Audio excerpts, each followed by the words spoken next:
Assalamualaikum warahmatullahi wabarakatuh. Perkenalkan, saya Renzi Rahma Cahyani dengan NIM G00241009 dari kelompok SGD A10. Nah, pada kesempatan ini saya akan menjelaskan mengenai anatomi dari neuroendokrin dan indera khusus. Jadi, ini terdapat soal praktikumnya di mana ada seorang pria berusia 65 tahun bernama Tuan A. Dia dibawa ke instalasi gawat darurat oleh keluarganya karena mengalami kelemahan mendadak pada lengan dan tungkai kanan sejak 2 jam yang lalu. Selain itu, keluarga pasien melaporkan bahwa pasien itu berbicara terbata-bata, sulit menyusun kata-kata, dan tampak bingung ketika diajak berbicara. Tidak ada riwayat trauma kepala sebelumnya. Pada pemeriksaan fisik didapatkan hemiparesis sisi kanan, terutama lengan lebih berat dibandingkan tungkai. Refleks sisi kanan meningkat dan terdapat Babinski sign positif di sisi kanan. Kemudian hilangnya sensasi nyeri dan suhu pada sisi kanan tubuh, termasuk wajah kanan. Kemudian saat diminta menjulurkan lidah, lidah pasien menyimpang ke arah kiri. Terus pasien tampak kesulitan berbicara secara motorik, facial non-fluent, tetapi dia memahami instruksi sederhana. Riwayat medis menunjukkan bahwa pasien merupakan perokok aktif, memiliki hipertensi dan diabetes mellitus yang tidak terkontrol. Pemeriksaan CT scan kepala menunjukkan infark iskemik pada lobus frontalis dan parietalis kiri, terutama di area korteks motorik dan sensorik primer. Kemudian terdapat pula iskemia parsial pada pons kiri. Selanjutnya kita akan masuk ke bagian soal, yaitu jelaskan struktur pembentuk circulus willis mulai dari bagian anterior hingga posterior. Sebutkan juga fungsinya dalam menjaga perfusi cerebral saat terjadi sumbatan salah satu arteri besar. Oke. Jadi pada circulus arteriosus willisi, pada arteri karotis interna yang anterior ini, dia itu bercabang menjadi arteri cerebri anterior dan arteri cerebri media. Kemudian dua arteri vertebralis, yaitu pada posterior, dia bersatu menjadi arteri basilaris, memvaskularisasi truncus cerebri, kemudian bercabang menjadi arteri cerebri posterior.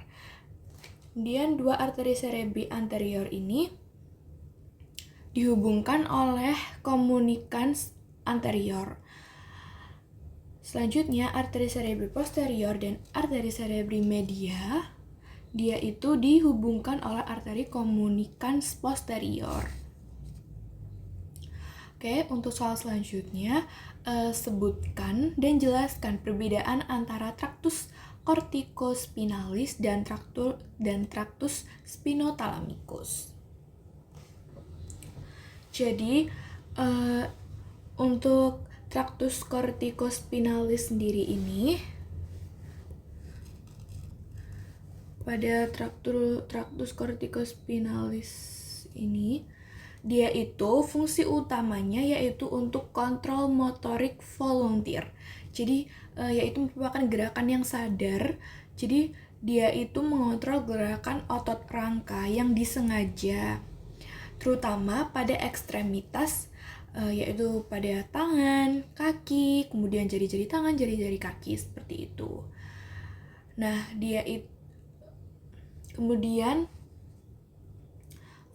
titik awalnya itu dia sebagian besar berasal dari korteks motorik primer, yaitu di lobus frontal otak. Kemudian beberapa serabut juga berasal dari area motorik tambahan, seperti supplementary motor area dan korteks premotor. Nah, untuk titik akhirnya ini dia berakhir di tanduk anterior medula spinalis, di mana akan bersinaps dengan neuron motorik alfa yang langsung menginervasi otot rangka. Kemudian untuk lokasi penyilangannya ini, yang traktus corticospinalis itu dia sebagian medulanya itu, piramida medula oblongatanya itu sebagian besar itu ada di traktus corticospinalis, yaitu sekitar 85 sampai 90%. Terus untuk medula spinalisnya dia itu minoritas, yaitu dia itu hanya 10 sampai 15%. Terus selanjutnya ini yang perbedaannya dari traktus spinothalamicus. Nah, kalau traktus spinothalamicus itu dia fungsi utamanya untuk menghantarkan informasi sensorik dari kulit dan jaringan lain. Jadi dia transmisi sensasi nyeri, suhu, dan juga sentuhan kasar. Terus dia itu dimulai dari neuron orde kedua di tanduk posterior medula spinalis dari perifer. Kemudian dia itu berakhir di talamus. Jadi traktus spinothalamicus itu dia berakhirnya di talamus. Terus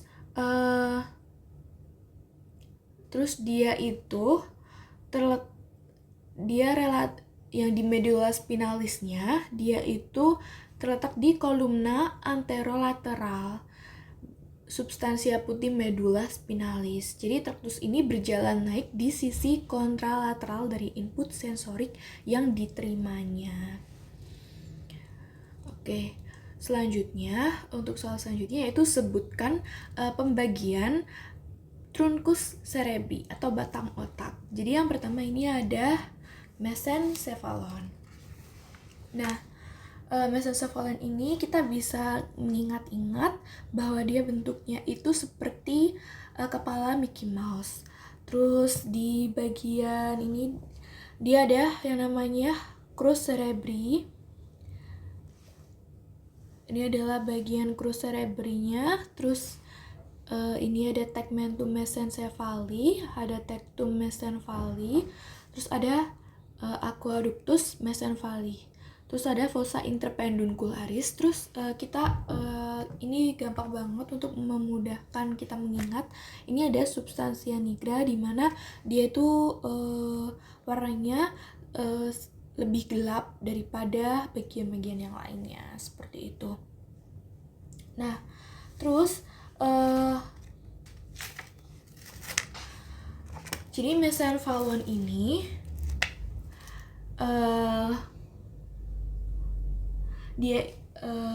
jadi di mesencephalon ini dapat diamati struktur gelondong yang disebut dengan pedunculus cerebri.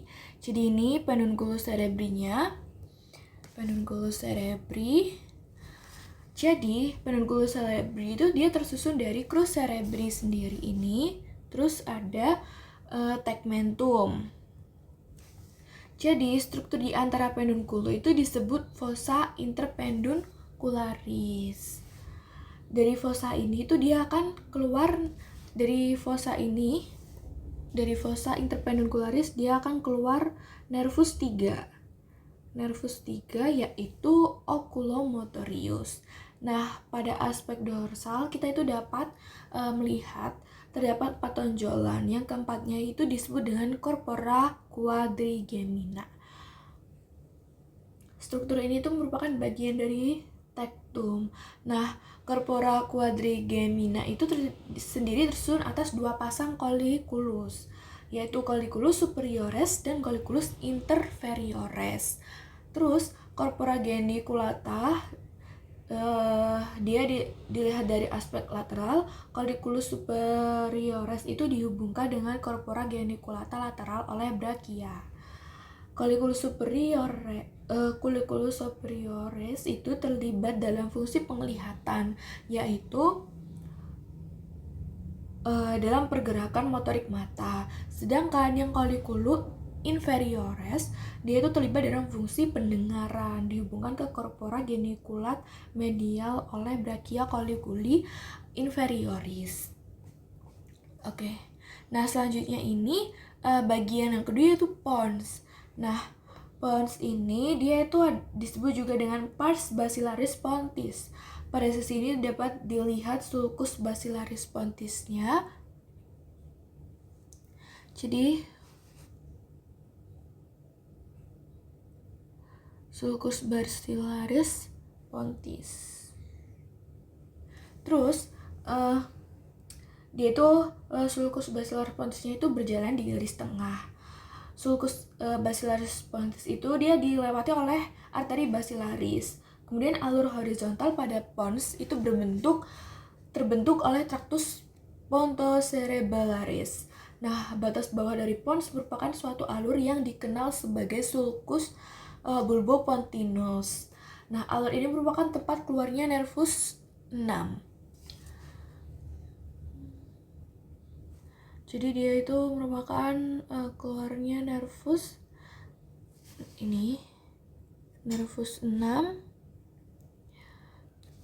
atau nervus abducens.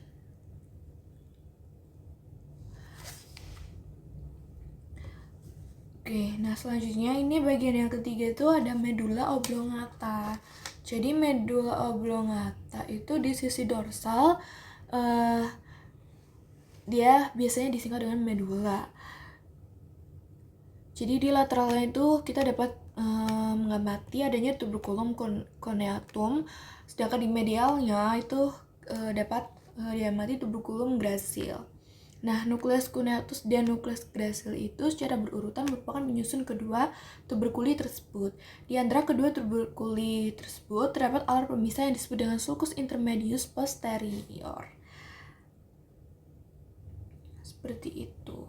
Nah, ini soal selanjutnya yaitu jelaskan asal-usul nukleus dan fungsi dari 3 nervus cranialis motorik murni. Misalnya nervus 3, nervus 4, dan nervus 6 serta akibat lesi pada upper motor neuron dan lower motor neuronnya.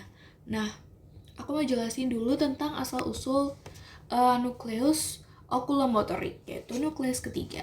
Jadi, dia itu terletak di mesencephalon atau di midbrain setinggi colliculus superior. Nah,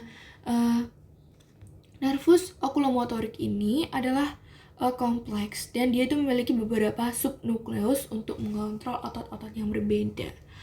Nah, fungsi utama dari nervus okulomotor ini dia itu menggerakkan mata ke atas, ke bawah, dan juga medial. Dia juga menggerakkan mata secara rotasi, berputar gitu. Terus fungsi selanjutnya dia juga berfungsi untuk mengangkat kelopak mata atas atau levator palpebrae superior. Dia juga fungsinya untuk mengatur pupil, untuk konstriksi dan akomodasi lensa atau parasimpatis. Nah, akibat lesi pada upper motor neuron di nervus 3 ini, dia itu tidak ada kelumpuhan individu otot karena serat dari upper motor neuron sebagian besar itu bilateral atau dia memiliki kontrol kompleks. Kemudian gangguan gerakan mata gabungan, misalnya kelumpuhan pandangan ke atas atau pandangan ke bawah jika lesi di mesencephalon. Kemudian akibat lesi yang lower motor neuron itu terjadi ptosis, yaitu kelopak mata atas itu jatuh, kemudian ada midriasis, jadi pupil mata itu melebar atau bisa juga pupil matanya itu tetap seperti itu. Terus mata down and out, jadi matanya itu menyimpang ke bawah dan keluar karena otot rectus superior, inferior, medial, dan obliquus inferior itu lumpuh. Jadi cuma menyisakan nervus 4 dan nervus 6 yang berfungsi. Kemudian lesi selanjutnya itu ada diplopia, yaitu penglihatan ganda. Terus lesi selanjutnya itu juga ada hilangnya refleks cahaya dan juga akomodasi.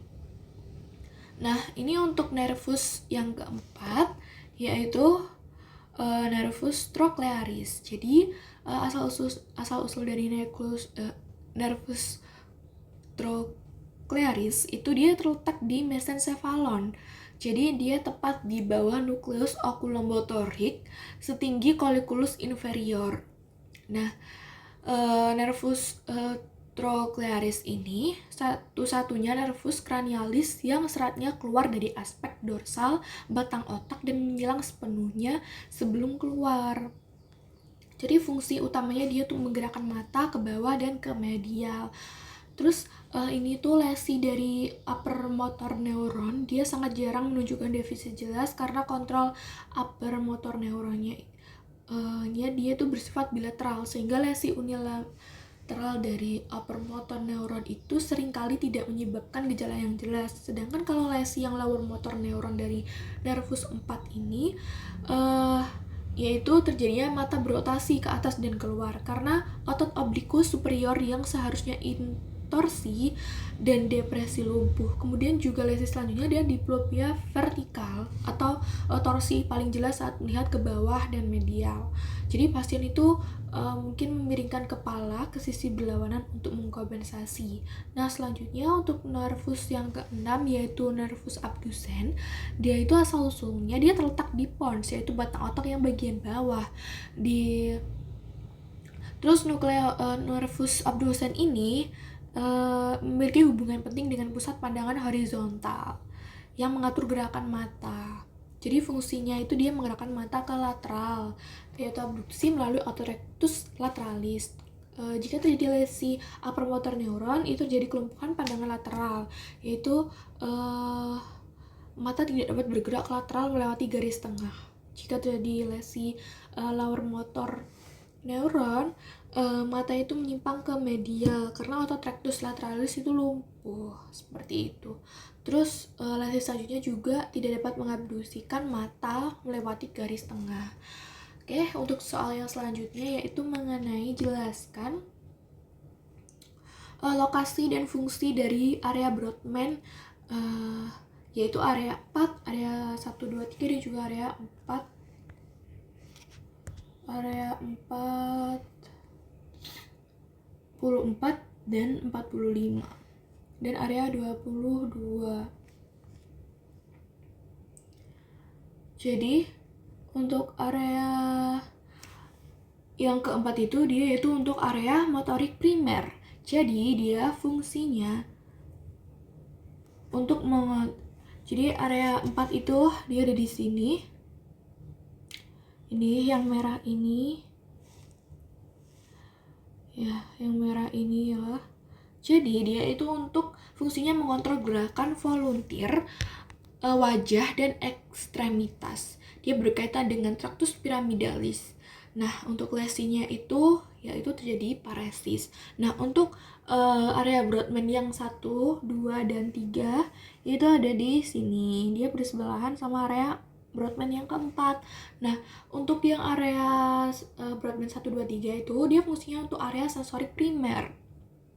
Jadi dia akan mengenali sumber, kualitas dan kuantitas dari suhu, nyeri dan juga raba tekan.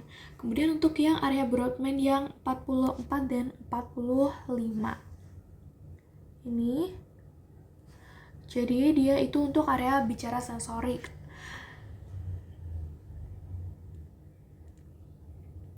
Jadi, dia itu fungsinya untuk pengolahan, pemahaman, dan interpretasi bahasa, baik lisan maupun tulisan. Nah, contohnya tuh lesi pada area Broca, dia menyebabkan seseorang dapat memahami isi pembicaraan, namun dia itu tidak dapat memberikan respon. Nah, lesi pada area 44 dan 45 ini dia bisa menyebabkan seseorang tidak dapat memahami isi pembicaraan, namun dia itu tetap bisa berbicara sehingga responnya itu tidak selaras dengan apa yang dia bicarakan. Nah, untuk area yang ke-22 ini ya, area 22 dia itu fungsinya sebagai area bicara. Untuk yang area 44 sampai 45 tadi untuk bicara motorik ya. Jadi dia fungsinya untuk mengontrol aspek bicara motorik. Sedangkan yang area 22 dia itu area bicara sensorik. Jadi tadi ada keterbalikan. Jadi saya tekankan lagi kalau yang area 44 itu untuk area motorik dan yang area 22 untuk area bicara sensorik. Jadi area yang sensorik itu tadi dia fungsinya untuk interpretasi bahasa yang baik. Jadi kalau contohnya terdapat lesi itu dia menyebabkan seseorang tidak dapat memahami isi pembicaraan, tapi dia tetap bisa berbicara, namun responnya itu tidak selaras dengan apa yang dia bicarakan, seperti itu. Nah, untuk soal yang selanjutnya tentang mengapa oklusi pada arteri cerebri medial lebih sering menyebabkan kelumpuhan pada wajah dan lengan dibandingkan tungkai. Jelaskan dengan mengaitkan distribusi vaskular dan homunculus motorik. Jadi, oklusi pada arteri cerebri medial itu dia sering menyebabkan kelumpuhan pada wajah dan lengan dibandingkan tungkai karena distribusi vaskular ACM dan representasi homunculus motorik di korteks cerebri. Jadi distribusi vaskular ACM itu dia kan menyediakan suplai darah utama untuk korteks motorik primer bagian lateral. Nah, area ini tuh mencakup sebagian besar representasi motorik untuk wajah, untuk lidah. Ini untuk faring, laring, dan juga ekstremitas atas untuk lengan. Nah, sedangkan yang homunculus motorik dia itu adalah representasi somatotropik tubuh di korteks motorik primer. Dia itu disuplai oleh ACM secara spesifik, yaitu di bagian wajah sama lengan. Sedangkan area representatif untuk tungkai dan kaki terletak di korteks motorik yang bagian medial. Jadi ketika ACM itu tersumbat, area korteks yang mengontrol wajah dan lengan itu akan mengalami iskemia dan kerusakan, jadi menyebabkan kelumpuhan pada bagian tubuh tersebut. Sebaliknya, suplai darah ke area korteks yang mengontrol tungkai oleh arteri cerebri anterior biasanya itu tidak terpengaruh, sehingga tungkai cenderung tidak lumpuh atau kasusnya tuh sedikit gitu, kurang gitu. Oke. Nah, selanjutnya jelaskan tentang mekanisme kompensasi vaskular yang terjadi jika terdapat oklusi pada arteri karotis interna kiri dengan mengaitkan struktur sirkulus wilis yang terlibat. Nah, jika terjadi oklusi, itu adalah penyumbatan di area arteri karotis interna kiri, suplai darah ke hemisfer cerebri kiri, yaitu terutama disuplai oleh arteri cerebri anterior kiri dan arteri cerebri medial kiri itu akan terganggu.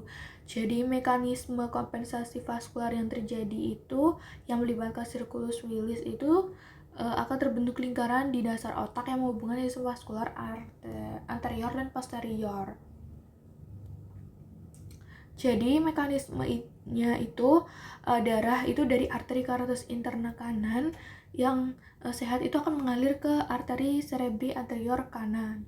Nah, dari arteri cerebri anterior kanan, darah itu dapat mengalir melalui arteri komunikan anterior ke arteri cerebri anterior kiri yang kekurangan suplai darah. Selanjutnya, arteri cerebri anterior yang kiri itu dapat menyuplai arteri cerebri medial kiri melalui anastomosis yang ada.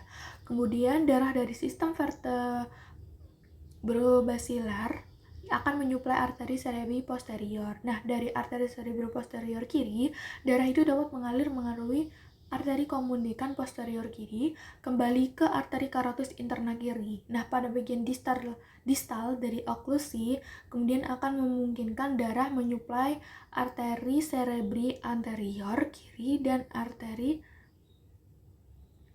cerebri medial yang kiri. Nah, jalur ini tuh berfungsi sebagai jembatan antara sirkulasi posterior dan anterior. Nah, efektivitas kompensasi ini tuh sangat bervariasi antara individu, jadi tergantung pada kelengkapan dan ukuran arteri-arteri komunikan di sirkulus wilisi tersebut. Jika terdapat hipoplasia pada komponen sirkulus wilisi, mekanisme kompensasi ini mungkin tidak cukup untuk mencegah iskemia atau stroke seperti itu. Jadi Sekian yang dapat saya sampaikan. Mohon maaf apabila ada kekurangan. Wassalamualaikum warahmatullahi wabarakatuh.